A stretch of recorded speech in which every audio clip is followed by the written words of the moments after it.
கர்த்தருக்கு பிரியமான அன்பு சகோதர சகோதரிகளே, ரோமர் 2ஆம் அதிகாரம் 10வது வசனத்தில் சொல்லப்பட்டிருக்கிறது, எவன் நன்மை செய்கிறானோ அவனுக்கு சமாதானமும் இரக்கமும் பெருகும் என்று வேதம் சொல்லுகிறது. ஆண்டவருக்கு பிரியமானவர்களே, நாம் நன்மை செய்யும் பொழுது நம்முடைய வாழ்க்கையிலே சமாதானமும் சௌக்கியமும் சந்தோஷமும் நம்மை சூழ்ந்து கொள்ளும்.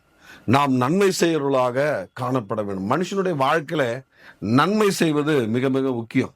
நான் ஒரு தெரு வழியாக நடந்து கொண்டு போகும்பொழுது ஒரு நல்ல ஒரு படித்த ஒரு சகோதரர் ஒரு பொட்டில் உணவையும் ஒரு பாட்டில் தண்ணீரை எடுத்து கொண்டு போய் ஒரு பிளாட்பாரத்தில் உட்கார்ந்துருக்கிற ஒரு வயதான மூதாட்டிக்கு கொண்டு போய் அதை பிரித்து வைத்து அந்த தண்ணீரை திறந்து வைத்து சாப்பிட கொடுக்கிறார். அவர் என்ன செய்யறாரு? நன்மை செய்யறாரு. இந்த நன்மையை நம்ம குடும்பத்துல செய்யலாம், பிள்ளைகள் மத்தியில செய்யலாம், பெற்றோரிடத்துல செய்யலாம், நம்ம படிக்கிற ஸ்கூல்ல ஆசிரியருக்கு செய்யலாம், நம்ம கூட இருக்கிற நண்பர்களுக்கு செய்யலாம், இன்னும் அப்படியாக நம்ம வேலை ஸ்தலத்தில் நம்முடைய எஜமானுக்கு நம்ம உண்மையா இருக்கலாம். இப்படி எல்லா வகையிலும் நன்மை செய்யும் பொழுது நம்மை சமாதானம் தொடரும், சௌக்கியம் தொடரும், சந்தோஷம் நிலைத்து நிற்கும். இந்த நாள்ல நீங்கள் நன்மை செய்வாருங்க, அப்பொழுது கர்த்தர் உங்களை உயர்த்துவார். ஆமென்.